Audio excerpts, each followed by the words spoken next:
Welcome to Soft Bites Podcast. Your life, your dentistry. We talk about ways to have more fun and meaning in one of the coolest and most rewarding professions in medicine.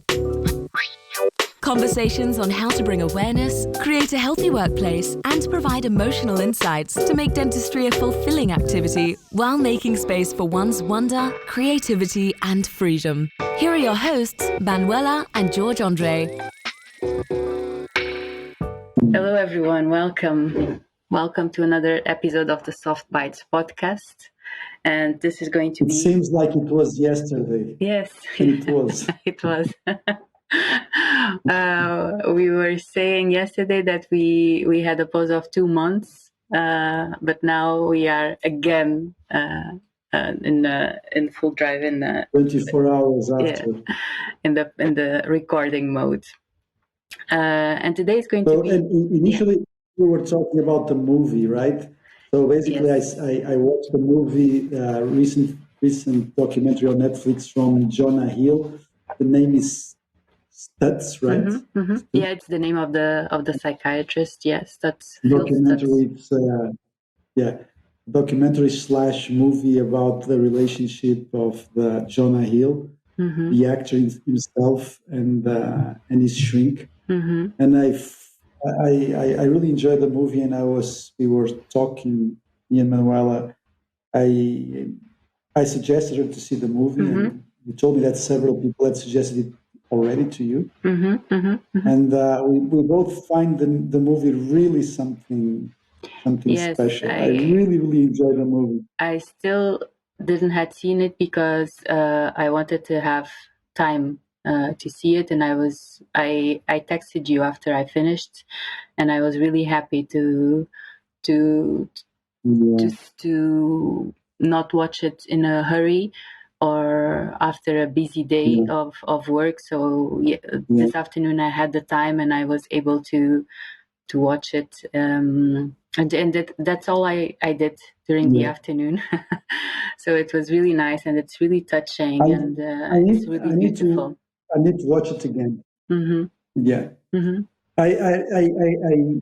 There are many layers to the movie. It's just such a complex movie, and Mm-hmm. it's such a nice movie. Yeah, But and one of the things that really got my attention, yeah, no, I was saying that it's very rich because it describes the tools that that's what the movie is about, is for them to spread the word and give these tools to as many people as possible. But they really describe the tools really well, and they give practical exercises. So and that's one of the things that taking time allowed me to do. I was able to do some of the exercises, not all. Just like you said, I also want to go back because there's a lot of information to unpack there. But for the ones listening, we really recommend and really take the time and do some of the exercises, because it's very practical exercises, but you can immediately feel the effect of some of the exercises. So it's very, very, very interesting. And one of the most interesting things he said, I don't know if you remember, but he said that if you are not feeling well, I mean mentally, just by taking care of your body, just by exercising, and that's 85%, you feel that you feel better. 85%. How amazing is that? And usually it's the other way around. When I feel good, I will start exercise. When I feel good, I will start. So it's amazing. Yeah. So I really enjoyed the movie, because one of the things that got me really excited a few years ago was, I think this is maybe 15 years ago, or sometimes maybe more. I don't know, probably around 15 years ago. I read this book from Martin Stellman. It was the first time that I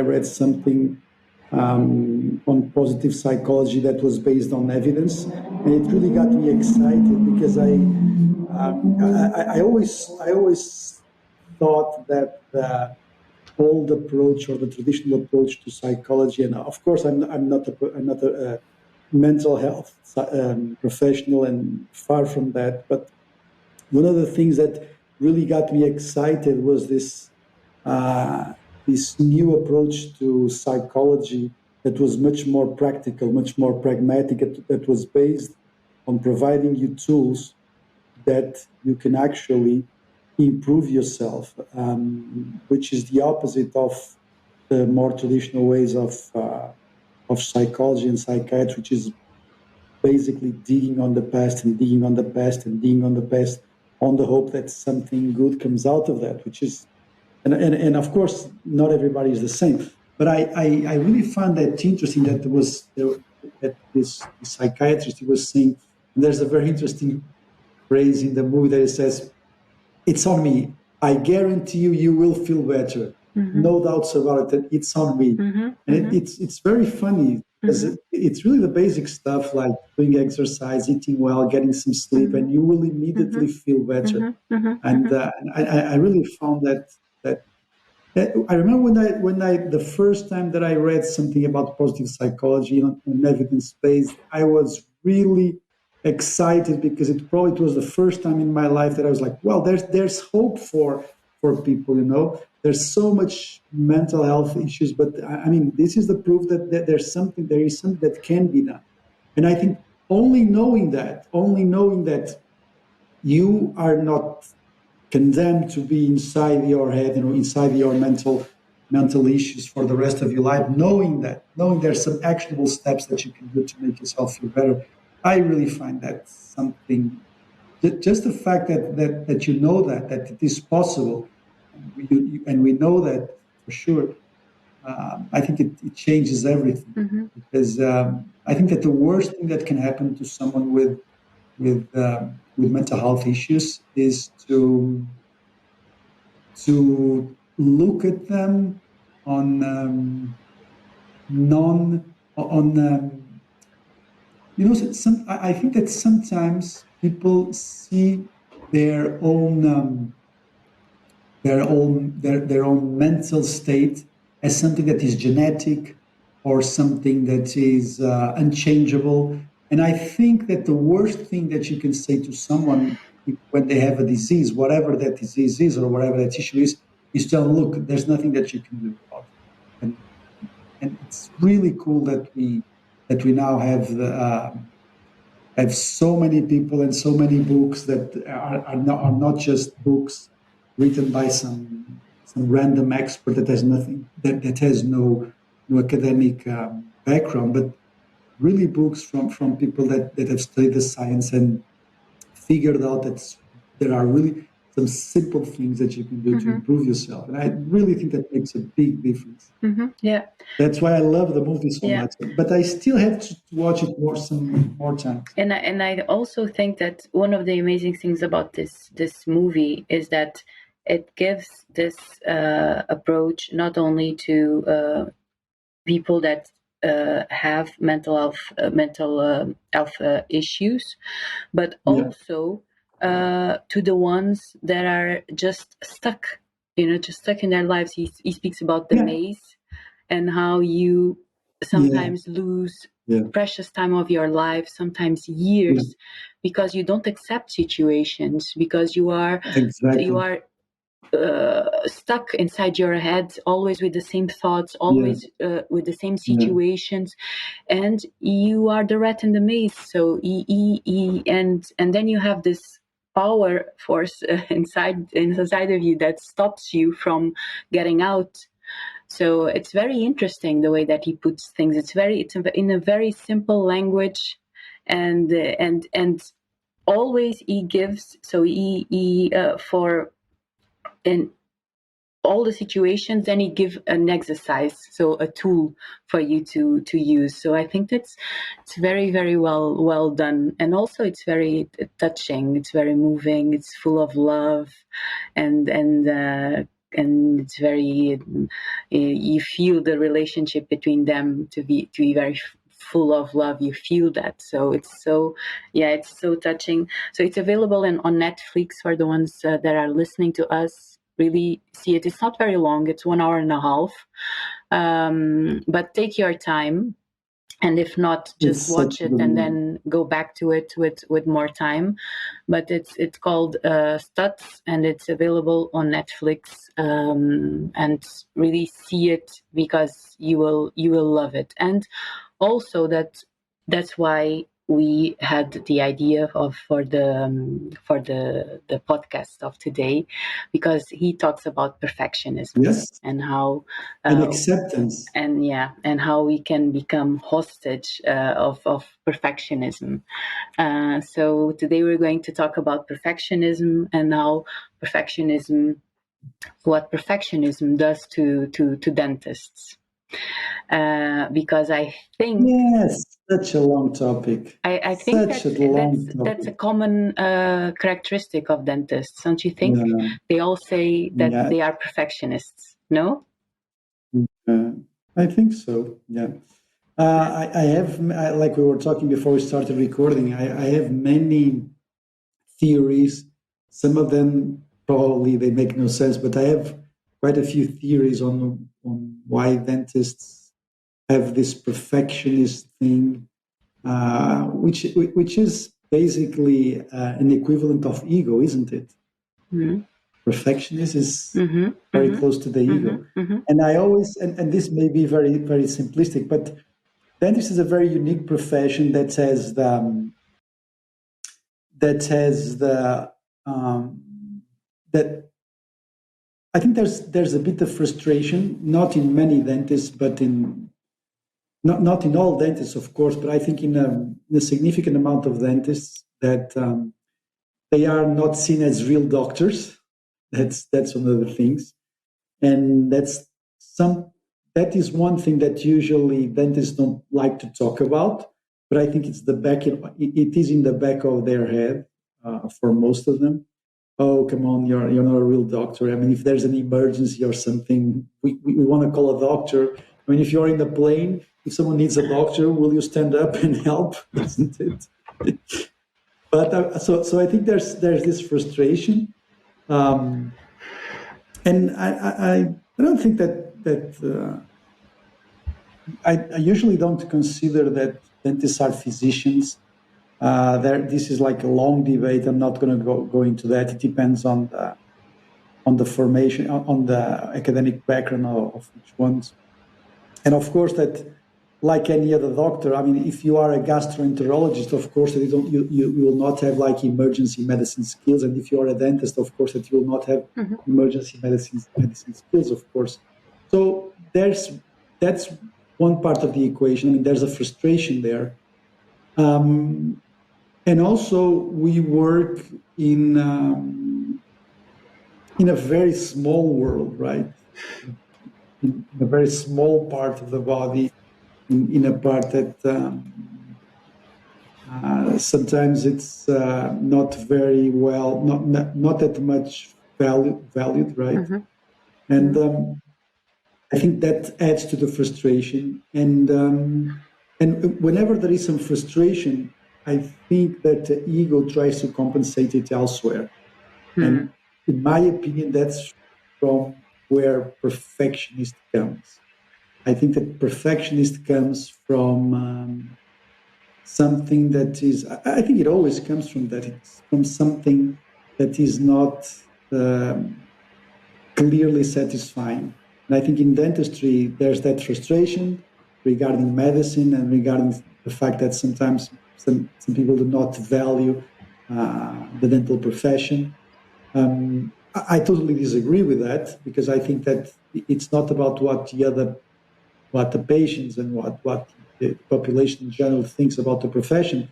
I think the secret is what you give, how you bring the profession. What you give is not how you are seen, but actually how you promote the profession. How much love, how much care, how much a sense of mission, how much creativity do you place in the profession. I think that's the secret, and that comes from every profession. I was just thinking of this analogy now that you were when you were talking. It's the same thing as you were talking about the old psychiatrists and this new approach, right? So it's like if you blame your mother for your problems, at a certain moment you have to stop blaming your mother, right? So otherwise you're going to be like a 50-year-old man still blaming your mother for your problems. The same thing as dentists, right? So that frustration might exist, but at a certain moment they have to deal with that, and then they have to stop blaming. Even sometimes if they blame again, when I hear dentists blaming patients for whatever it is, for me it's always a big red flag. If you blame your patients for something, it's because you're not taking responsibility for the situation. It's very easy to blame the patients. So patients are like this. They don't value us. They don't. That's because you put yourself in a position. That patients will not value your work. So it's like it's the same thing. You risk being a 50-year-old dentist, still frustrated, because you feel that dentists are not seen as physicians, or that patients don't respect you. So you have to take responsibility, and you have to do what you said. You have to love your profession. You have to upgrade yourself. You have to enjoy what you are doing. You have to have boundaries with your patients, of course, and you have to normalize a lot of things. You have to normalize that you are not good in doing everything. You have to normalize to delegate. You have to have a good system in place. So you have to take responsibility. So I think that this frustration that you're talking about is very real in the beginning, for sure. But then at a certain moment, but again, this needs self-awareness, and this needs self-awareness, and it needs for you to be able to really take a step back and to evaluate how you are living your profession, and what kind of dentist you want to do, and what kind of dentistry you want to practice. I don't know if you agree with me, but this frustration can be dealt with, and at a certain moment it can even disappear, or at least you redirect this frustration into something good. But it's very real. I agree in the beginning this frustration is very real, and I also think that it's part of why you search for that perfection. Yes. For the perfection. It's like you want to overcome that. You want to show people that you are a great professional, you are a great dentist. And also, it's so technically, dentistry is so demanding. Demanding, exactly. So demanding that you impose yourself to yourself that perfection in a technical way, the technical part, because it's interesting, and I observe this. There's no systems and protocols for managing the practice, so the practices that have the clinics that have them are exceptions. Not anymore. More and more they start to appear. But then when you are seated in the chair, everyone has the systems, everyone has the protocols and respects them. So I think that also perfection comes from that technical demanding that the profession has. So that's the margin. It's very detailed, and it's very precise. And I agree with you. You have to be precise. And I wasn't actually thinking about it, but you are absolutely right. There's a lot of things during any sort of procedure in dentistry where you need to be, between commas, perfect, right? You need to give a perfect anesthesia. You need to do a perfect cavity, a perfect preparation. I mean, I understand. So, and we are talking about very detailed stuff and very micro stuff. So yes, I agree. I think that small world also, once you get used to, once you normalize perfection within the technical part, then you take it to other parts of the of your life and of the profession also, and then you start hearing yourself saying like, oh, I like to do everything well done. I like to be very organized. I like to be prepared for everything. I always give my best. I always go beyond my capacities, because that's what you are used to do on the technical part. Don't you think that in dentistry that happens? Because you demand, you impose yourself this technical profession, and then it's very easy for you to use that on another aspects of your life and career. Yes, I totally agree with you. That's something that I have never thought of, but I think it makes perfect sense. I think that yes. I think that you, of course, that there's a minimum standard of care, but even in the simple act of anesthesia, I mean, you should be precise. You should not hurt the patient, and that demands a big degree of attention to what you are doing. Staying calm, don't rush stuff. Make sure that things take time to take action, and it's true. I have never thought about that, and I was thinking about myself, how much that that search for perfection in the technical part, how much does that influence my other parts of life? And I think they do. I think they do. But I also believe that even within the technical part, I think you should go for the standard. I mean, there's this standard which I am not willing to drop below, right? But I think that you also need to, of course, not drop that standard, but realize that there's, at least what works for me is this: there's only so much that you can do in a given time. For example, let me give you an example. It happens regularly. Sometimes a patient is booked to prepare like a full upper arch. Okay. And I keep going, then I realize I only have like 1 more hour or 1.5 more hours. And I said, look, if I'm going to prepare everything, I will not have time to take impressions. And for me now, it is okay not to do the impressions at that point. Now, you understand? Before. Now, before I used to be harsh on myself. I used to, and it made no sense, because I would spend half of the appointment stressed because I wanted to get that done, because I wanted to save time for the patient, right? Because otherwise you will have to come again. But now I realize there's only so much that I can do, and having said that, we do book very long appointments, and we do try to make a lot of stuff done in the same day. But of course, for example, in my schedule, that needs to be scheduled like sometimes weeks, sometimes months ahead. And sometimes, for example, let's say I have a canceled patient or something, or I have suddenly I got a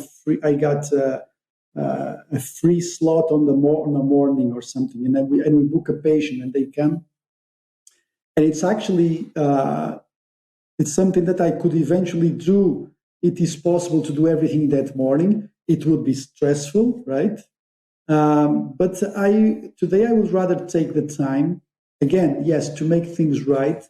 And I won't say perfect, but to make things within the standard of care. But I don't rush myself the way that I used to. I try to forgive myself for not being for not being perfect, let's say. I try to. And this is something that is happening over the last, I would say, maybe 5 years or so. Before that, I would sometimes, and one of the things that at least for me, it happens a lot, is that the more perfect I try to be, the more late I am in appointments, and that is shit, you know. That is shit. Even today, I got something. I was treating actually a colleague, one of the staff members, and she had some issue there. We had booked to prepare for a crown and the impression, and she had an internal resorption, and I very easily lost about 45 minutes with the situation. I could have not done the impression at that appointment and do that some other day, but I wanted to, but I did it anyway. So I got about half an hour late. And then it comes the frustration again because you are late and patients don't like it, etc. So for me, whenever I try to go for perfection, it always has a price to pay. Uh, one of the price is the stress. The other price sometimes is that I get late. So I think that over the last half a dozen of years, I've tried to forgive myself not to be as perfect. And I wouldn't say for the standard of care, but sometimes it's not possible to do everything right in a given amount of time, and you have to take your time. Right?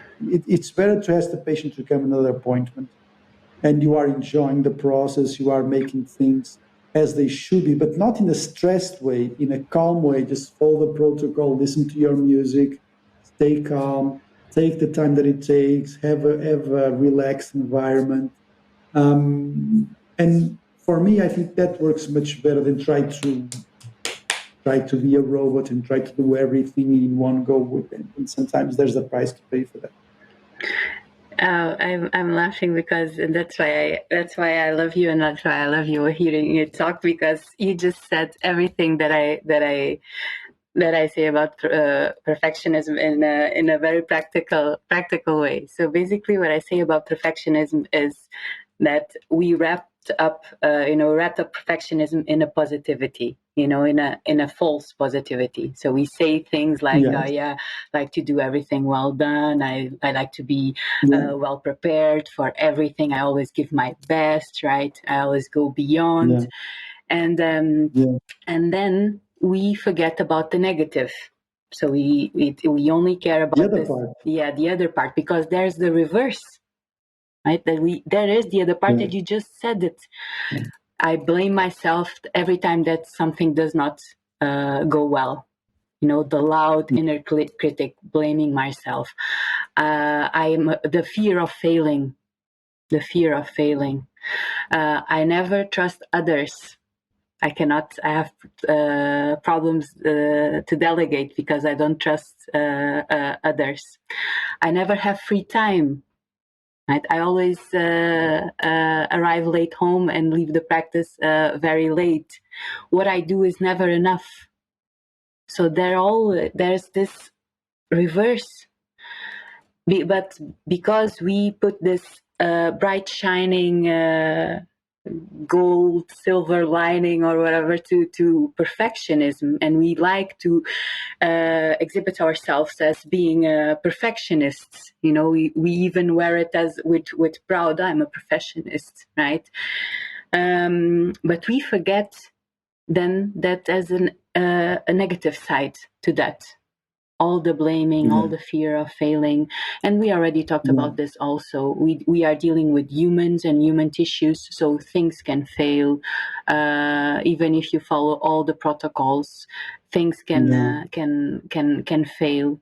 So and doing that, Yeah. what you just said, I found it really, really. I was smiling inside when you said, when I aim for perfection, I always get late. Yeah, you just said it. Yeah, you just said it. You said it with all the words in the practical way of what you feel, and the conclusions that you arrived after years of working and after making errors, just like you said, all the conclusions that you have is due to your own practice and due to Yeah. your own attempts and failing. So the nurses, the staff doesn't like me to get late because they have to listen to the patients yourself don't complaining. like it. You yourself don't like it, and you already discovered that there's a simple way of doing things, and that things work, and that you give your best. But okay, we know that perfection does not exist. We know that perfection is subjective, but and don't you think? I don't know if you agree with me, but don't you think that the main reason why we have this thing with perfection, why we demand perfection, because I think that perfectionism is a pressure that we impose in ourselves, right? We create them ourselves. We establish this standards, realistic most of the times, because it's the 100%, and it's realistic, and we start to evaluate our self-worth with that in mind, which is realistic also. But don't you think that we demand this perfection because we have the fear of failing? We want to avoid errors. We want to avoid the shame. I already talked about shame today with you. The judgment of others, the guilt, all the bad emotions that can come from failing. Don't you think that's why there's this perfectionism? Of course. I mean, we are objective in nature. I mean, we have our ancestors. They lived in the jungle, isn't it? I mean, there's this social status thing. There's this survival thing, and I think that we are evolving. Right? We are evolving towards a much more healthy society, but still, we don't want to be left behind. I mean, we want to feel accepted, we want to feel valued, we want to feel praised, we want to feel success. Right? I mean, we want to be attractive to the opposite sex. I mean, we want everything, isn't it?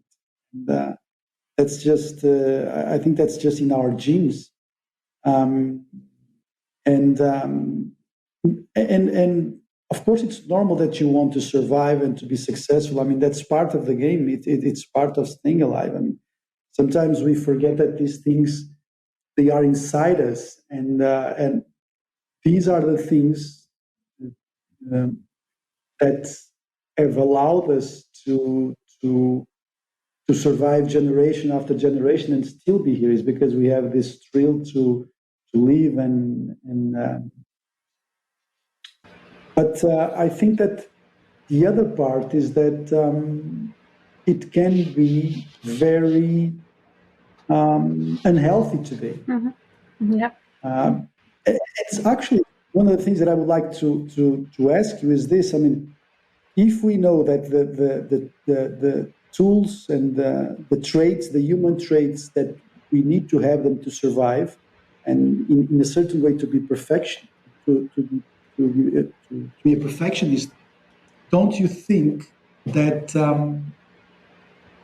it's difficult to find the balance, isn't it? I mean, what is healthy? When do you know exactly what is healthy and what isn't healthy? I mean, because is there anything wrong in trying to be successful? Do you understand? And when do you believe that your search for success starts to get unhealthy? I don't think there's nothing wrong. And can you be aware of that? I don't think there's nothing wrong about being successful. I don't think there's nothing wrong about chasing success. You just have to know what success means to you. What is your success? Because this is all subjective. I mean, perfection is subjective. It's a question of perspective. The same thing as success, the same thing as happiness. Things that bring me happiness, that bring me joy, probably are completely different from the things that bring you happiness and joy. So success for me, it's a completely different thing than for you, probably. I mean, I can give you an example of success. For me, success nowadays, this stage of my life, is to today I had no alarm clock. I woke up spontaneously with no alarm clock before 8 o'clock, which was very good. I had the afternoon free to watch the movie with the time that I wanted and that I needed to. So that's success for me nowadays, and I'm very happy to be here, also talking to you at 11:20 in the evening. That it's here, and And one of the so. things that you often say is that whenever you talk about balance, you always say that balance is not something that is like an equal distribution, not No, working no, laser. no, no, It no, depends no. on On the what you priorities. feel That's at it. the moment. That's it.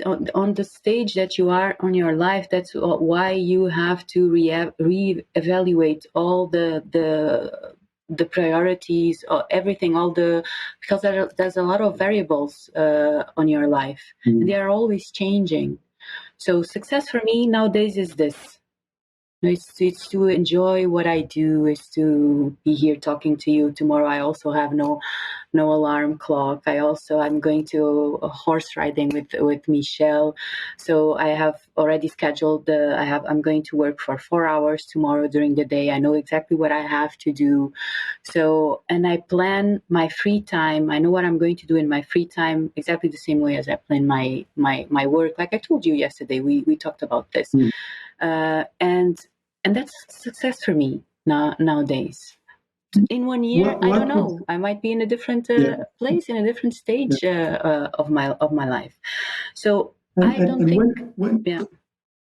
when do you think there are, for someone that is listening, that is I mean, if you're a perfectionist, I mean, there's really some pressure there.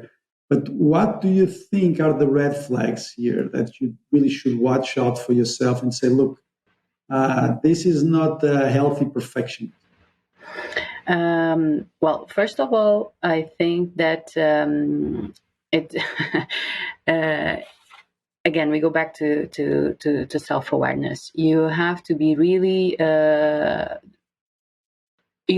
really pay attention to the red flags during your day. So if you have a loud inner critic, if you are always blaming yourself for the things that are happening. I remember when I started to pay attention to my inner dialogue. I think I already told you this. I don't know if it was in the podcast or not, but I was shocked of the way that I talk myself. I describe myself nowadays as a perfectionist in the recovery, because I remember that when I in Portugal, when I was working in the clinic, and this was around, I don't know, 12 years ago, 14 years ago, I called myself stupid. I don't know how many times a day, and I didn't call anyone stupid, not friends, family, anyone. And I treated myself calling names to myself. So that's a big red flag. So if you have this loud inner critic that it's always blaming you when something It's doesn't not go happy. according to well, or you feel always that you cannot control the situation, that things that you reach the end of the day and you are really not in the control of the situation. If you have trouble sleeping because there are always things worrying you, that's a big red flag also. If you feel that you don't have really free time, even during your free time, you're always thinking about working, what you have to do and what you should do or what Mhm. you should have done. If you feel that Mhm. what you do is never enough, if you have that feeling that, oh, I do everything for others and other people don't do anything for me, that kind of speech also, that's Mhm. also Yeah. a red flag. The same thing, the same speech as we talked earlier, the speech of patients don't respect me. That's also Mhm. a red flag. Yeah. So Any sort of negative talk yeah, towards, and even though you and if work that your ass off. starts and if that starts to affect your Yeah. your health and your well-being and your personal Yeah. life. Yeah. Let me tell you something about today, and I think it fits. Uh, One thing is being perfectionist with yourself, right? Working hard and Mm-hmm. doing this, the Mm-hmm. things that depend on you. What about a team? What Mm-hmm. about when the team is not perfect? Mm-hmm. Mm-hmm. Mm-hmm. Let me tell you, for example, what happened today. Today we had a busy day. We had a very long surgery, a bemaxillary immediate loading over implants, which took about from 8:30 till 2. And then I have some other patients in the afternoon, so it is a busy day. And there were two things that bother me that I just noticed in the staff. One of them is one of the new nurses. She was talking louder than what she should. I mean, she was not, she was on the phone, but she was talking louder, and which is something that I really don't like. And I think that in healthcare environments, you should talk with a low volume and with a bass voice. And the other thing was something about the way that some other, the receptionist, I just was passing by and I heard a conversation that someone came in to do the final payment of something that they were paying every month or something like that. So, and she asked, well, can I take the receipt now? And she said, well, no, I can't give it to you now. And in my mind, it should have said, well, at this moment, the person who is in charge of that is not here. She's in her lunch break. But we will send that to you by email. I mean, so one thing is to say no, and the other thing is to reframe it and to say, it's at the moment this is difficult, but rest assured that we'll send that by email by tomorrow or something. You know, that thing, those techniques in communication. So those were two things that annoyed me. And I usually take mental notes throughout the day, and I just, at the end of the day, I just drop them in the to-do list. And I was thinking about, okay, there's another thing, there's a third thing, and of course that I think this sounds familiar for many dentists. The other thing was we have an issue with the music playing on the reception. I mean, sometimes they forget to turn it on, or sometimes it's turned on, but it's very low. And I for many years I've been struggling with that, and sometimes I play with them. Oh, you don't like my playlist. I'm going to change my playlist because you never play my playlist. So I was thinking, like, look, I have to find a way. I don't want to be bothered again by this sound situation and stuff like that. So I was really determined into finding a system to end that. And one of the nurses, she's doing more administrative work, and she was asking, okay, so what more responsibilities do you want me to have and stuff like that? And I was thinking about that, and I was thinking, okay, there are two ways that I can do this. One of them is to be aggressive with them and to explode like in a very aggressive email and say, look, hey, it's been years and years that I've been asking you to turn on the volume of the sound in the reception, and you don't do it. And it's been, and you know that you should not talk loud in the reception. One of the ways is exploding, right? Mm-hmm. I won't say exploding, but being assertive in a confrontational tone. Yeah, being assertive. Yeah, and eventually even doing some fines to her incentives, like reducing some 10 or 15 years of incentives. And I was like, well, what is exactly going on here? And I think this is where perfection comes into place. Am I being excessively perfectionist, or is it something that it's reasonable that it doesn't happen in my practice? And the conclusion that I arrived, no, I don't think this is being perfectionist. I think that, yes, well, this is something that I really would like to fix in my practice. And it works fine in most of the situations, so I'm happy with that. I think that in the vast majority of situations, that number, that 70 to 80%, we are okay and we fulfill that. But sometimes things fail. And I was thinking about what is the best way to deal with that. There are several ways to deal with that. Okay, one of the things that I never do is to within the chaos of the day, I never confront them. And I never do that in the chaos of the day. Why? Because it was a difficult day, that there was a surgery, and I just want things to calm down. So should I send an email right now regarding what happened? And chances are that they might seen it in the evening before a holiday, which they may be partying or something or out with the family. Does it make sense to send that email at that time? That's one thing. So should I send it tomorrow, or should I send it maybe next Friday because they will be working? And probably next Friday, I will look at the situation in a different angle, and I'll also take advantage of the situation that the new nurse is asking me for responsibilities for the administrative work, and why not give that the responsibility to her? Look, we have a challenge here, so let's look at this as an exercise. Let's make this funny. So you have this challenge. You are now responsible for this. You are responsible. You have to find a way.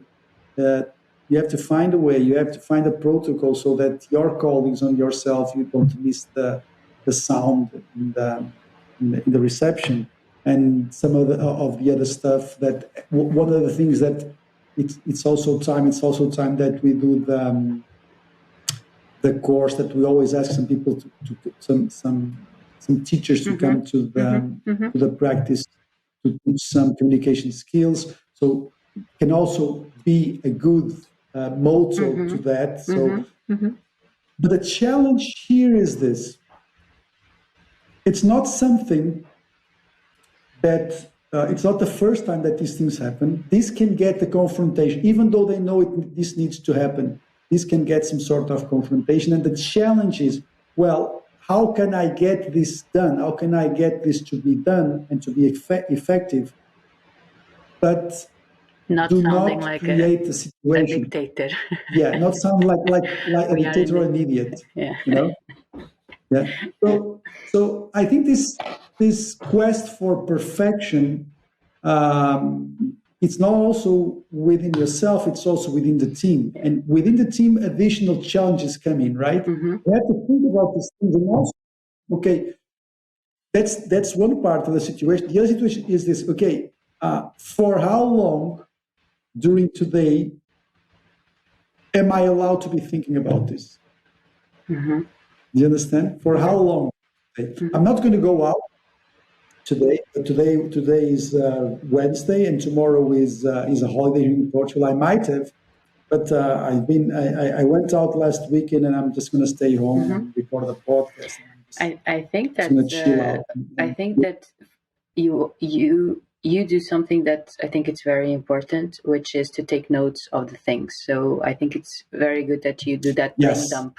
Yes. So that you take that brain dump, and also to take some time to really even if digest it. Yeah, that's it. Even if you don't think about the situation, just put some time between the situation and the reaction, so that you can bring a response, a wiser response instead of a reaction. Because that email that you might have sent today, it would be maybe not assertive but aggressive. Absolutely. And then it might not have the effect that you want, and yes, it might lead to the. And this is not something that I thought of in the beginning. And today I think I had this insight, which is I don't think that are people that want to work in anyone's practice that want to do a bad service, honestly. I don't think, unless there's some sort of friction with the boss or something. But I think that people generally, they try to do their best, isn't it? And I think that you have to relate with them from that starting point. Does it make sense what I'm saying? I mean, yes. You have to believe that what they want is the best for the practice as well, right? Because just the fact that you believe in that is halfway through that they can actually do that. Because if you look at them as they are annoyed from being here, they are just being idiots, or they are fed up of working hours and they don't. I mean, if you look at it's very simple. If you look at that from it is, and actually people will become that. will become. I mean, if you create an image that Because you they see are them, not on your you see them side, that way. Yeah, you see them that way. yeah, and if you start to see them in a different, it's like the world is what you see the world as you are, isn't it? It's all a And matter of if perception. you, Yeah. so I was thinking about it, why would why would that dental nurse said so bluntly no to that patient? Oh no, I cannot give you the receipt today. Um, and the reason that she did it, it was not because she couldn't do it any other way, because maybe she was stressed and even though yes, even though that there was a surgery and they are paid extra when they don't go when they have long working hours, and there's some which is also important, right? I mean, if you have a big surgery and if you have long working hours, they receive a higher percentage of that, and I think that's makes them feel better. So you have to understand that if that happened, maybe they were stressed, and also maybe I wasn't clear enough. Maybe the protocols were not clear enough regarding that you should not use the word no on the reception or on the phone.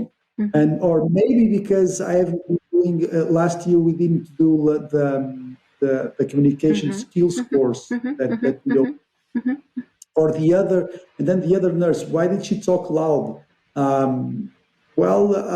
Maybe because she used to work in a completely different setting, not healthcare. She used to work on retail, and I was like, okay, what's the most productive thing that I can do in terms of trying to fix this and having them more not only making the change, not only having them improve, but also making them feel better. Is there a way to do that? And Yeah. I used to believe that there wasn't, But there is. but I think there is. There is, and you are doing it. I think there is. It's really Yes. nice what you described. It that's I don't know. I you don't know. you are connecting to the common humanity that we all have. You know what you just described when you are trying to think about why did she acted this way. Okay, it might be this, it might be that. Yeah. So not reacting immediately, so you are connecting to this. But my yeah. But my perfectionist part, I want to be perfect. I want my practice to be perfect. Therefore, I'm going to send them the email today. But there's nothing wrong And with then, that. There's nothing wrong with no, that, yes. Andre. No, but the thing is that, yes, I agree. But the thing is that if you get caught up in the perfection without stopping and say, okay, this is not perfect. Then you build walls and it's war. It's like the blaming game and you that try we already, to push through. It's reactive communication. It's, and you You explode. don't. Yeah, completely. So I think that the road towards perfection is not like this. Because if you do it like this, I think that sooner or later you'll fall. I think it's something like this, you slowly with successes and failures, step by step, you bring people along with you, and because at the end of the day, you want them to be on. I won't say on your side. You want them to be on the side. You want them to feel like a team, isn't it? Yes. People feel cared as well. Yes, I did make a mistake, but there was understanding here, and and also and let me just say this because I think it's important. There's nothing wrong with wanting the best for your practice, and there's nothing wrong to want to correct those things that annoy you and that you feel that can be improved. There's nothing wrong with that. It's the only thing. The only thing that I think it could be wrong or going wrong is, it's just like you said, if you react immediately and if you are aggressive and if you build this wall and it's a blaming game because you did this and this, so that's not productive. But if you give some space, if you connect to that common humanity that we all have, if you really then find a way of coaching them, of turning this into a Yes. learning Yes. point, Exactly. that can be done. That can be done, because Yeah. you might say, if you, because I think it can be also a mistake, and that's why I think it's very important for us to talk about this. It can be a mistake to think, okay, I did surgery. It was very demanding. We were all tired. Why the hell am I worried now about the music or this or that? No, it bothered you.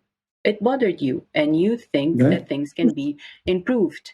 So I think it's very Mhm. healthy to take notes, to really take those notes, to really go back to these notes, not react immediately, and taking those notes into something positive and say, okay, how don't miss the you can really, this is an opportunity for you to teach them and for the things to improve, and they will appreciate that if you do it that way, and they will correct it. But if you take the aggressive approach, sometimes it's just Yeah. noise, it's just noise, Yes. and things Absolutely. will continue to be the same. Things will continue to be the same, and that's Yeah. how you build, a team. That's what you say, and that's how you make Yeah. people But feel it's part, that they are part of the team. and I was and it's amazing how the impact that things have on you dependent on your own mental state.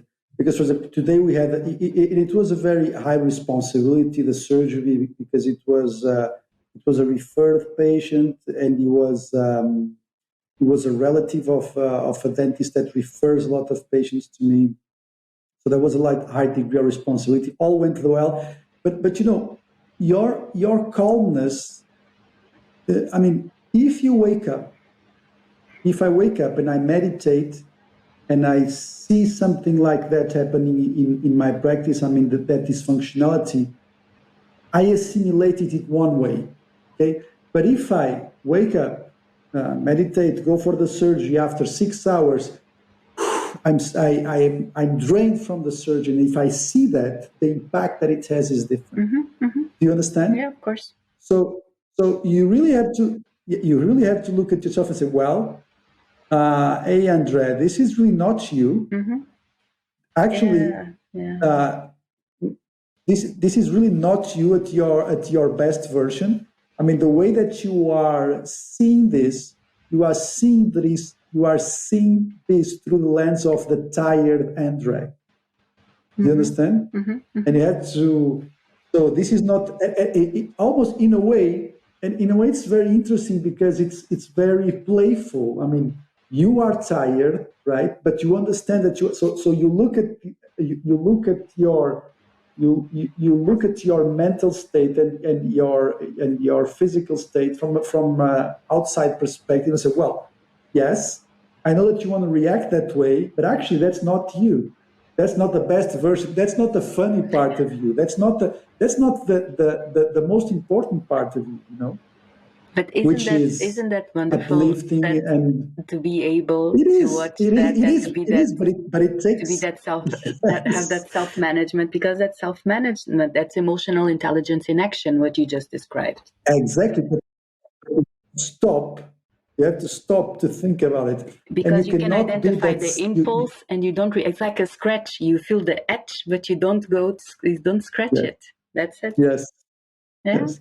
But it is difficult. I Yeah, mean, of it is course, you have difficult to train because, it. You have and, to and train and it. also, yes, and also that there's a big lesson for me, which is this was an exception. This surgery was this day was an exception because whenever I do these surgeries, whenever I do these long surgeries, I don't work for the rest of the day.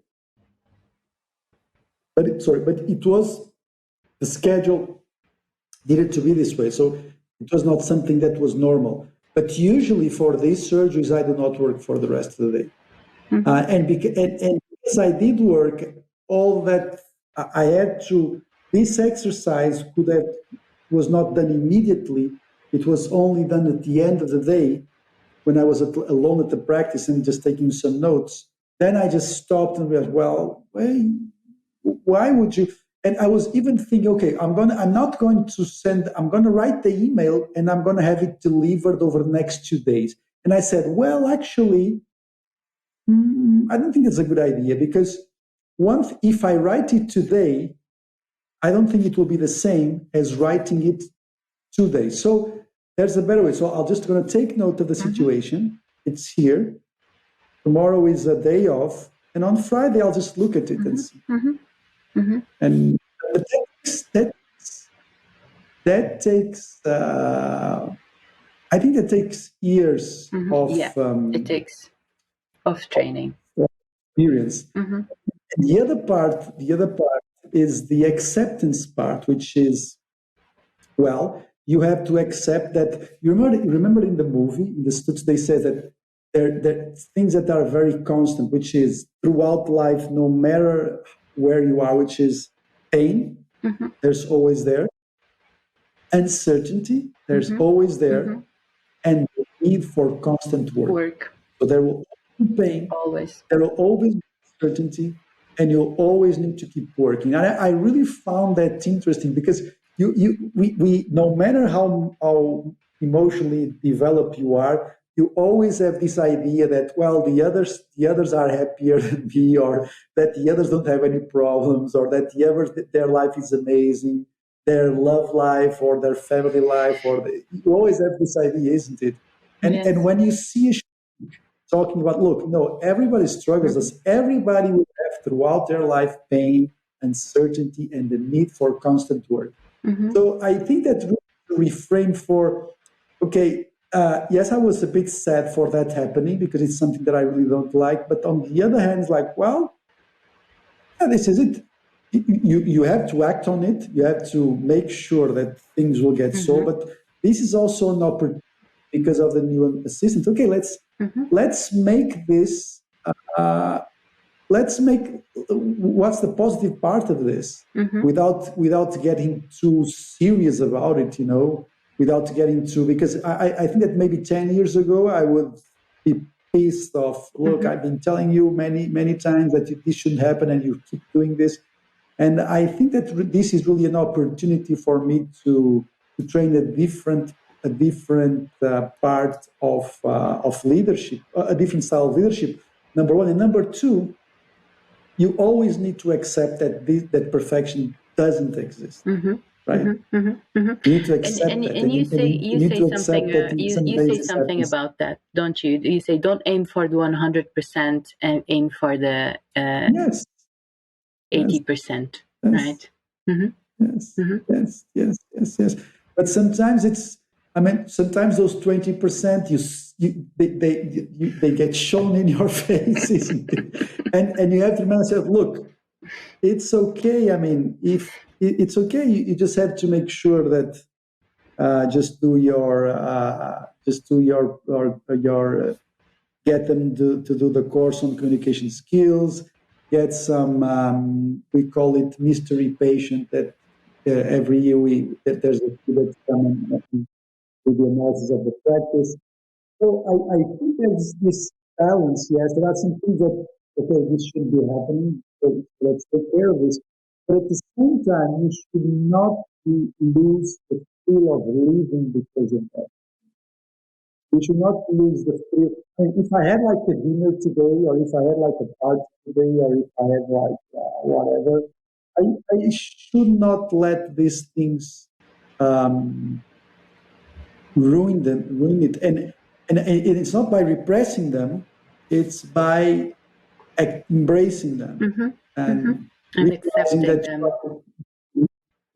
realizing that you are working with humans and you are not perfect yourself, and just try to see the good things around that, and don't let that affect you that much. So 10 years ago, my reaction would have been completely different. Yes, and because I think that I'm a healthier perfectionist now. I am a healthier perfectionist, especially towards myself. Right? Especially towards myself. So, do you think that has to do with the fact that you recognized your vulnerability and that you don't hide uh, behind perfectionism anymore, that you recognize that you are human, that the people that work with you are human also, that you connect to that part of humanity, and that you have no problem in admitting your mistakes, and that you have no problem in saying, look, I need you, whatever it is that I need you to go do a good job, I need you to be motivated to work with us, whatever it is. And do you think it's that was the reason why there was this change? I think it's a bunch of reasons. I think it's a bunch of reasons. Um, I think I think as I get older, I feel better in my skin, and I feel better with my with my flaws. Let's say it. Mm-hmm. I feel much better, and I don't have any issues talking about them. I think that's one thing. I think also that the fact that because of the fact that I expose myself so much about teaching not only the technical part but the things with these courses and even the podcast and I think that over the last years since I decided to talk about management and stuff like that, I think that I have to practice what I preach, and I don't like to because when you teach, you always learn, right? So I think there's also that. There's also that. Yes, there's more experience. There's more. I feel better in my skin. I think that the fact of thinking about this stuff and teaching about that, I think it also helps a lot. Um, and I also believe. I think that there was a. I think that change, the biggest change in my the things that got me to change the most were I think that being aware, reading so much on the subject, and being so aware of I mean of mistakes, that the common mistakes in leadership in dentistry. I think it has made me think more about this and try to provide a healthier environment for others and for myself. And that is a higher priority than making money. Yes. So there are many things here. I mean, it's not only one thing. It's a lot of things that have been happening over the last, I would say, decade in my life that has made me more humble, maybe more vulnerable, without any mean, without any doubt. And also, yes, and what you're saying is true. Is that I desperately need other people in my life to succeed completely. There are many. I was even thinking about that today. There are many people that really got my back, that otherwise I would not be able to live. The lifestyle that I have and the practice and the teachings and the courses. There's no way, and I'm highly dependent on them. Yeah. So there are many things. There are really many things that have contributed to that. I think it's a path, it's a journey. You learn here, you learn that, and you learn a lot by mistakes and by frustration.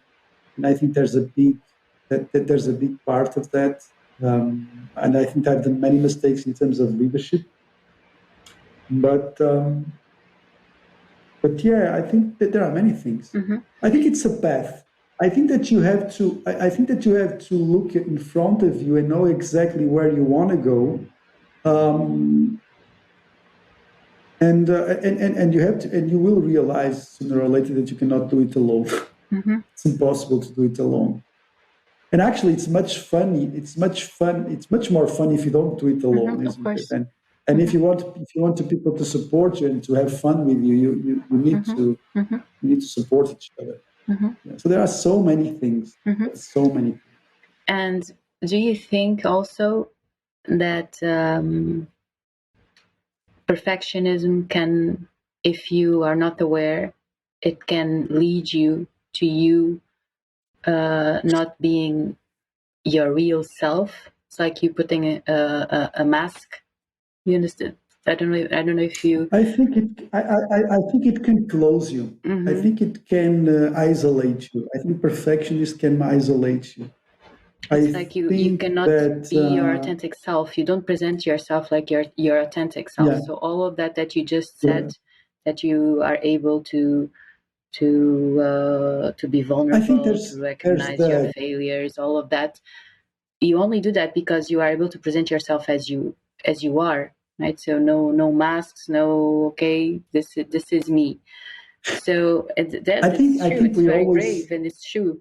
Um, but I think we if always say, I think we all have masks. yeah, Maybe okay, some. yeah, I think that as long as if we uh, the more we experience we have, I think that it's easier to live without a mask. I try to remove mine as much as hmm possible. But your question was your it's just question because was some exactly. colleagues relate to me, talk to me about this feeling that they have. Hmm? They even sometimes use the word actor. I feel like I'm an actor, like I put Within this dentistry, personage. within Yeah, dentistry. yes. When they enter the clinic and Hmm. to deal with patients, it's like when the I patients couldn't enter, like like that. they, like the fake I couldn't smile, live like you know, no, and they it's are fine. tired of I playing a couldn't live part. like They are that. tired of playing a character, Mm, I and couldn't it's live like that. I think that it is because I think it is. It's of course very complex, but I think the only reason that you can make it that if you play you put on a mask is because you think that patients expect you to be hmm in a yeah. certain I style think that you should have exactly like that's in the beginning what they do, and they don't realize it, and then that's their way. That yeah starts to be they their just way keep of on working, and then they yeah cannot work in a different way. It's like you do what you think it's expected you to do, or you talk the way that you think, or you dress the way that you think it's expected you to do. So there's a certain amount of things that I think, you think that's the perfect way to be a yeah, dentist or that's that's it. It the still comes like with the my job. I think yeah it's changing, of course, but my advice to that would be to stop and think and write down what would be your perfect style of practice. Of course, that you cannot be completely relaxed. You don't want to be smoking weed in front of the patient while you treat him. Of course, that's not what we're you are talking so about, right? radical. No, Yeah. but it's like we are in healthcare, right? I mean, it could, for example, let's say you have like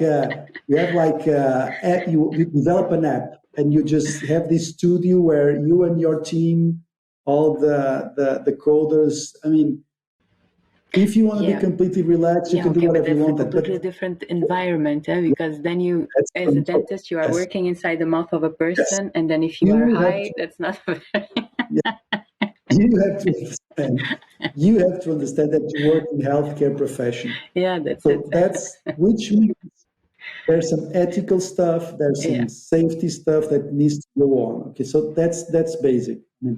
And from then on, okay, so after that is assured and there's respect for the people, and you want to make sure that you practice what you want to make sure that you do what you promise. I mean, if you say a patient that, look, we are going to send you an email over the next week regarding your treatment plan or this, I mean, you have to defend your word. I mean, this is hmm something that is going to happen. This is something that's going to happen. Now, I think that people need to to to idealize or write down or think about how would they be happy working? hmm How would my practice be? How happy would I be if my practice was this way, this way, and this way, and this way? Okay, hmm and start to aim for that. I mean, I never had that issue. I never. maybe in the first years, I think that maybe in the first years when I worked out, not in my practice, I used to dress for work. I mean, dress in a way that I wouldn't. I mean, I dress the same That you way, thought that even dentists if would dress. yes, but I dress the same way if I go out at night or if I go to work. I mean, I don't have that big difference. Of course, I'm not talking about a special occasion of like smoking and suit and stuff like that. But I have no issues with that. And my style of talking to the patients is very honest. I mean, it's very polite. It's extremely polite, but it's very honest. It's basically, I mean, if I want to talk, I talk. If I don't feel like talking, I just work. But I'm not there trying to trying to impress them in any way. I just try to be polite. I try to relax them.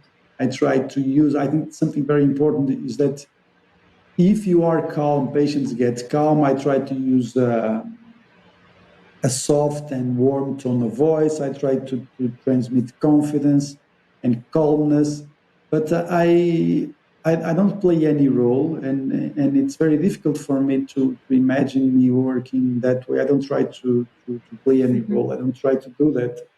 But I understand that in the first years, and that came out of lack of confidence, I think. So I don't know. So I'm just I'm just a dentist out of school, and maybe that this is the way that dentists dress, and I should wear some shoes and not some tennis to the practice that I started to work. But if you ask me, okay, so they create this avatar that then they have to fulfill. I think that's very tiring, you know. Yes. It's very tiring Energy for your soul. consuming. Yes, yes, Yeah. yes. Yes. So for me, something extremely important, for example, I want to listen to the music that I like in my practice, in the places that I am. I like to listen to the music that I like. This is something that is really non-negotiable for me, for example. This does not mean that I'm not polite with the patient, that I'm not, but I'm very pragmatic. I mean, I talk what I need to talk. Sometimes I make a joke. If I feel like genuinely making a joke or asking them or trying to know more about them, I do. If I don't feel like it, I don't. I just. But of course, there's the basic. There's the respect. There's the attention. There's the care. There's the light side of I don't want to make it very serious. I mean, I don't want to make it too formal. I don't think that you don't have to prove yourself that you are. You don't have to show your patient that you are extra smart. You know, when your work field, there's a sentence that I like, which is, I think it comes to this question, which is, when your work speaks for itself, don't interrupt. So when your work speaks for itself, don't interrupt.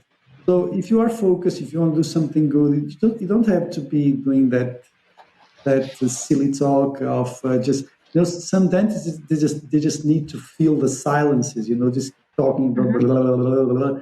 I knew some dentists like that. They just they are entertainers, you know. This is not my style, but I understand it. But for me, it would be very tiring. And I personally, I believe that the the dentist that adopts an entertainer style cannot focus on what's the most important thing, which is actually the work. That's what I think.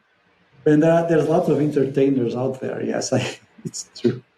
I remember that when I was young, I would hear I would go and see some dentists work. They would stop talking about everything with a patient. Blah, blah, blah, blah, blah. Always, always, always talking. So patients would love them because of the entertaining environment, not actually because of dentistry. And I don't think that you should, Sorry, in my even opinion, I when think they that, were working inside yeah, the patient's mouth. especially when they were Okay. working, Okay. especially when they were working, they were always talking about this and the news and that and this and this and So this that, and this. yeah. Mm-hmm. Those, it's like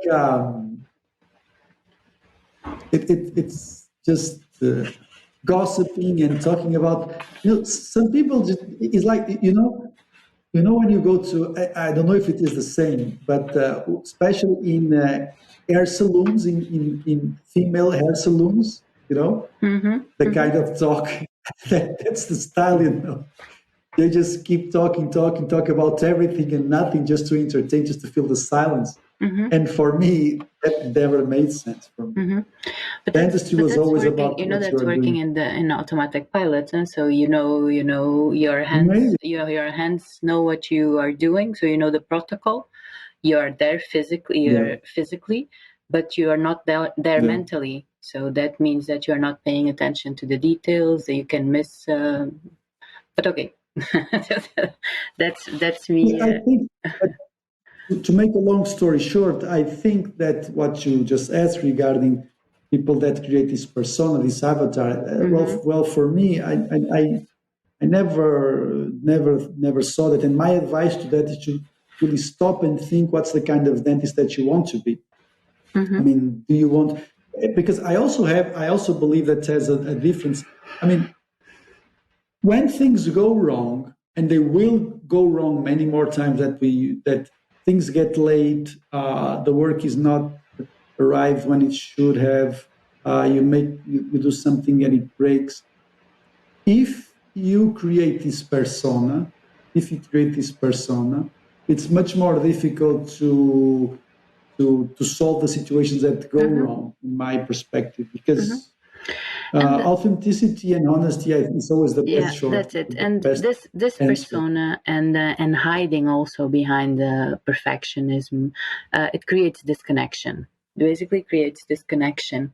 If you present yourself with authenticity, if you can I mean show vulnerability, and vulnerability doesn't mean that you cry in front of the patient, or it's just that you can connect to the human aspect of the other person.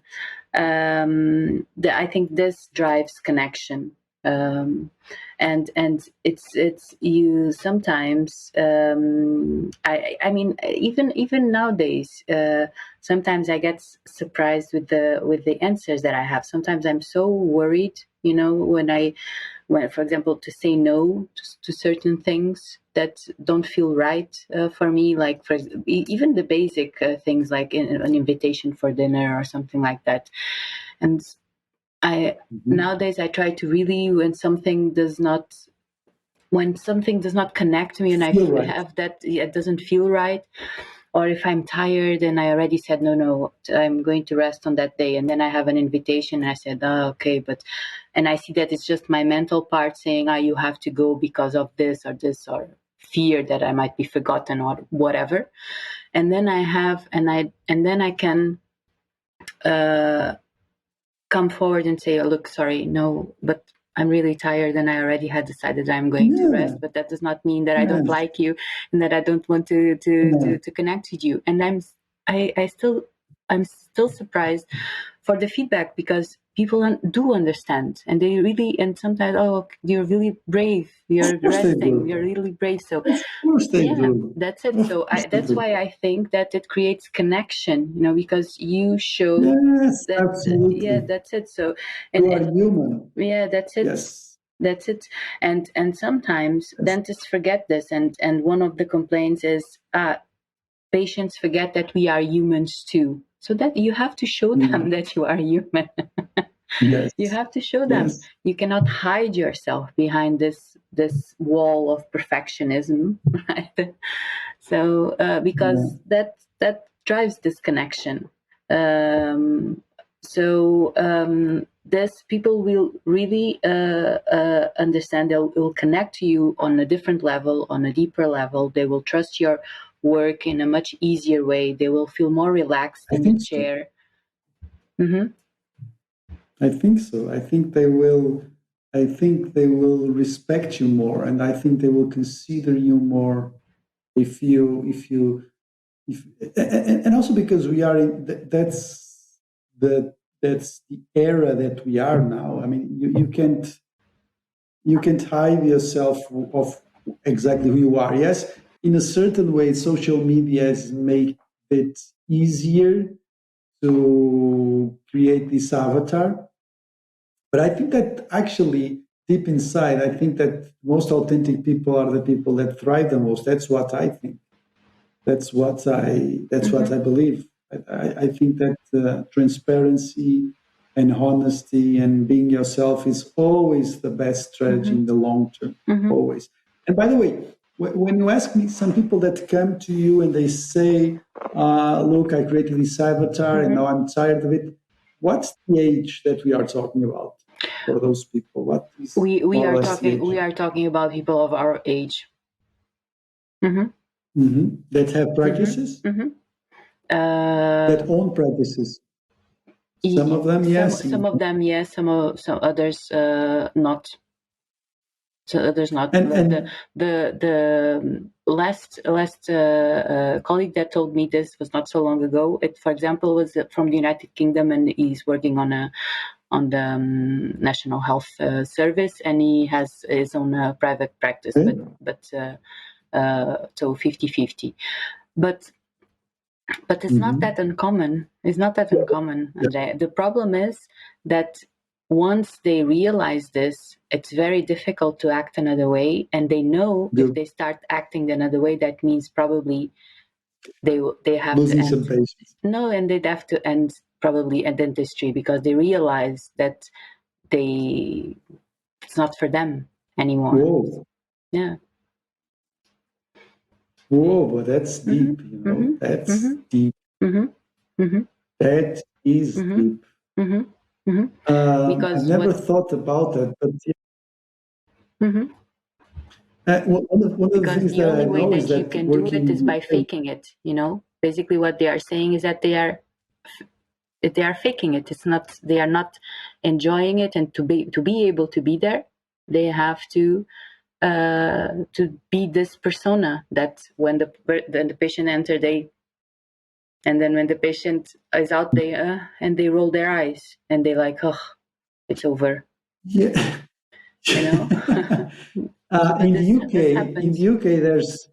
there's, but that's very typical of British, that there's this shallowness of there's this shallow kindness in professional. I mean, they are very nice, but it's not very open. I mean, it's a very dissimulated. It's like very on the surface, everything they are very nice and respectful and stuff like that. But then deep inside, they are much more aggressive. Patients are much more unpredictable than in Latin countries. So, in one hand, yes, I do understand that you need to use this avatar.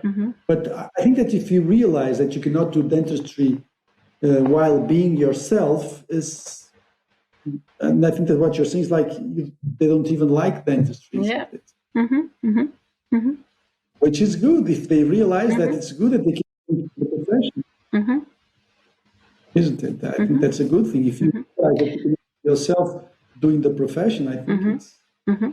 Yeah, and colleagues that already realize that they are that they are not themselves while working, and that they've developed this character, and that they cannot work without incarnating this character.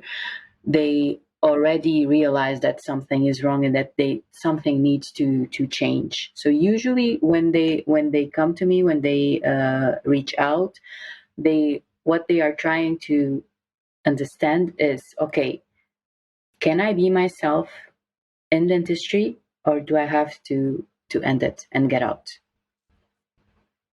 So they already reached this point, and they Yes. are, but they are willing to give it a try. They are willing to find a way to be more present, to be themselves, to to show their real selves in the profession. But also, I like you think said, that I they think that have a lot of risks of losing patients, of have to change a lot of things, yeah. etc. There's a book by Carl Newport. It's a very interesting book. It's called "So Good They Can't Ignore You." And one of the things about the book, which is, it says that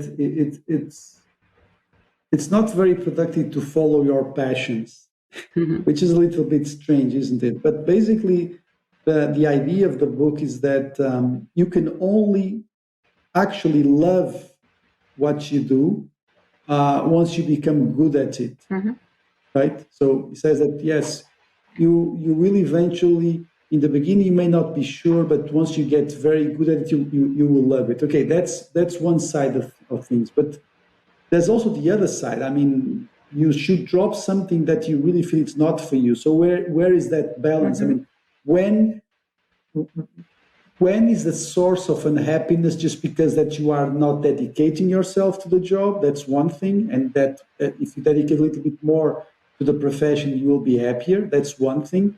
That's one of the sources. When is that the source of unhappiness?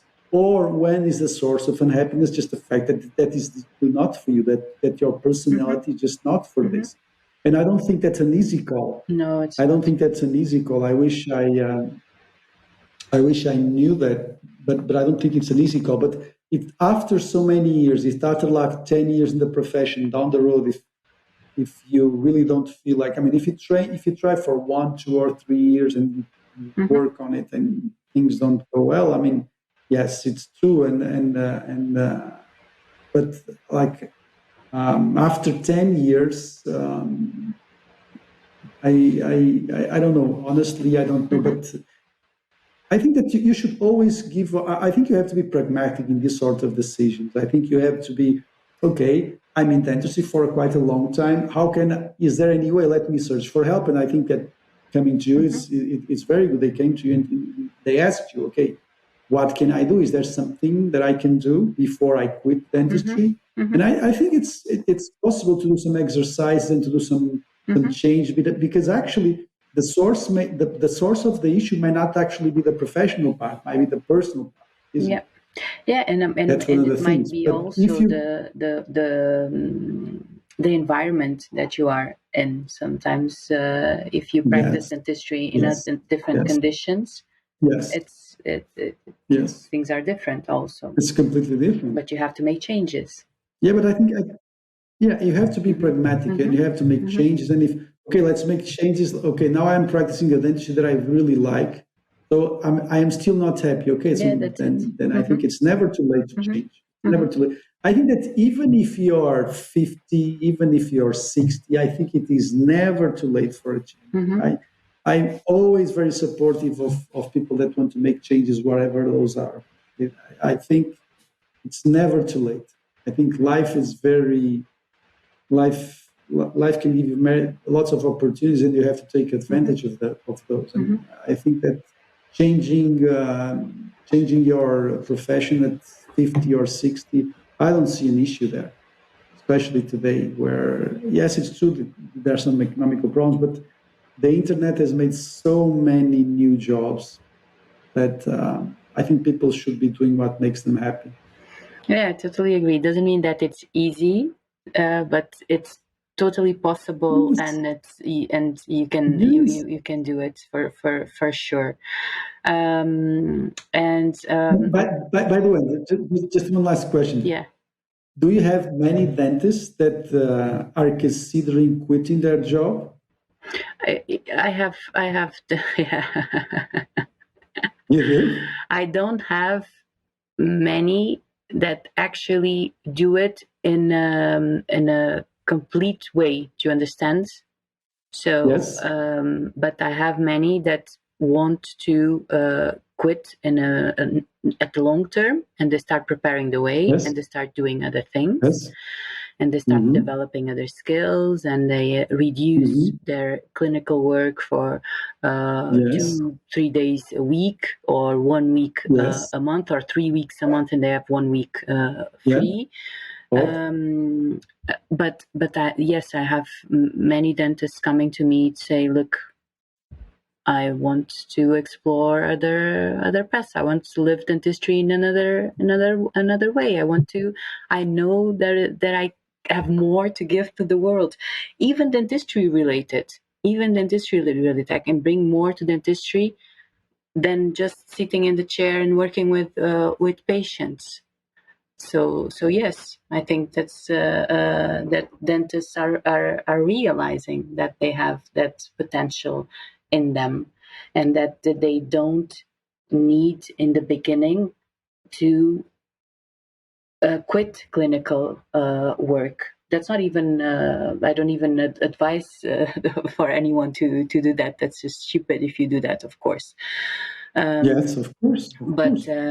But they start preparing the way, and what is very interesting also in that I observe is from the moment that they reduce the clinical work and that they have time to develop other interests, and even if they have time to rest and to do the things that interested them, to travel. I worked with someone that she started by taking 3 months off for traveling, and then Good. she came back to the clinical work.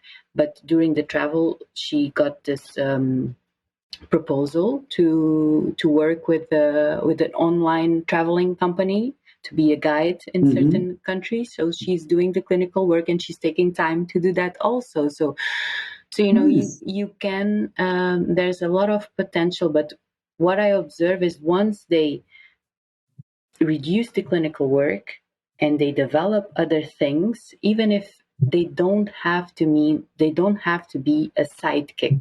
You don't have sometimes Mm-hmm. to turn your passions into money, because sometimes there's Mm-hmm. a pressure for you to do that. I have to earn money with this thing that I want to do. No, so you don't even have to do that.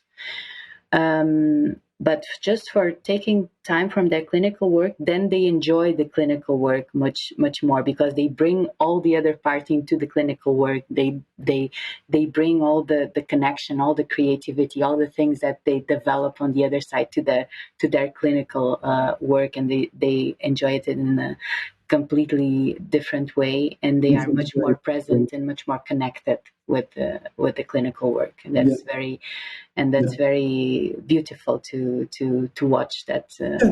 transformation. I think we have to place aside that idea that we have of dentistry that it's just you inside the four walls with a patient with their mouth open, isn't Mm-hmm. it? Mm-hmm. And that there are so many opportunities now that you really need to Mm-hmm. broaden the perspective. And if you Mm-hmm. think that you will be happy doing part time some other stuff, I think you should go Mm-hmm. full power Mm-hmm. on that. Mm-hmm. Mm-hmm. That's my point of view. Mm-hmm. Okay, it's already a long. We lose track of time. Yeah, Just just just we have this yeah. issue, which is we start It's talking it like was we such a were good in the cafe, and when conversation. we realize it's like 2 hours and 3 hours and Yeah. stuff like that. Okay, just to wrap it up, don't please, for the ones that are listening to us until now, don't hide behind perfection.